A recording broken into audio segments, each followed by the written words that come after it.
I'll be your handler. You ready for this? Good for calls, texts, tweets. Machete don't tweet. Robert Rodriguez is back with Machete Kills, and this is a crazy, crazy film. What'd you think of this movie? Well, I remember the first one in the series, and it has become a series now because it looks like there's a third one already in production called Machete Kills in Space, I believe is the title. But the first one won an award from us, and that was the best movie to go see and walk out of after the first 20 minutes, and that's kind of how I felt. Nobody knows Machete. It's a joke that's kind of two-dimensional, and it kind of wears out its welcome after the first 20 minutes. Yeah, it wasn't quite as sexy as the first Machete film, even though there are lots of beautiful women in this movie, including Sofia Vergara, who plays this madam of a brothel, complete with a bra with machine guns on it, which sounds like familiar territory for Robert Rodriguez. Hook her up, lover boy! Is there a more unlikely leading man in the world? I don't think so. You know, I love his face. I said this the first time we talked about the first Machete, and say it with us, Machete. Not Machete. This is Machete.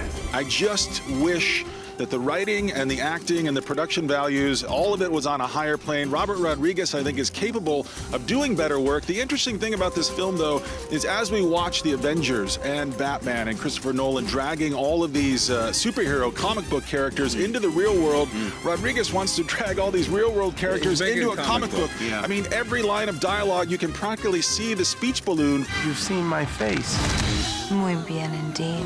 You also get the sense that Rodriguez is kind of lampooning this kind of obsession with superhero culture, and he's almost making his own riff on what he would do with a superhero movie. I mean, that seems to be the core of this movie, is that it is just this whim, just this fancy for him, that he's done this kind of thing before. He's done lower budget, kind of special effect laden films before to show off what he can do in his own backyard, and he's one of my heroes. I love this guy. I love that he writes his own music and that he shoots his own movies and he edits his own movies, and he has full creative control over what he wants to put out there. But I agree with you. I think it's time for Rodriguez to kind of mature, show us his with range. his filmmaking ability, because he has it in him, and he had it in him right from the very beginning. Desperado is still one of my favorite action films.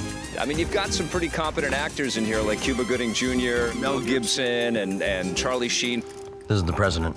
The one thing I do like about this, and I'll give it credit for, is there's absolutely nothing remotely like it at the multiplex. I mean, this is its own thing, and I do like the fact that it feels like such a personal project. I can feel Rodriguez tittering as he's editing this thing. I mean, he made this movie for himself, and I like when filmmakers and writers and artists do things for themselves and they let us in on the conversation. It just, unfortunately, doesn't do anything for me. I'm glad that it titillates him, though.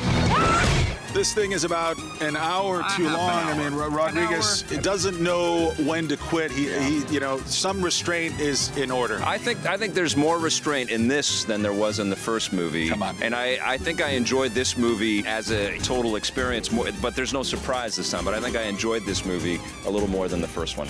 Machete kills. That's what he does. What are you going to give Machete Kills? It's a 4 out of 10. It's going to get a 7 from me.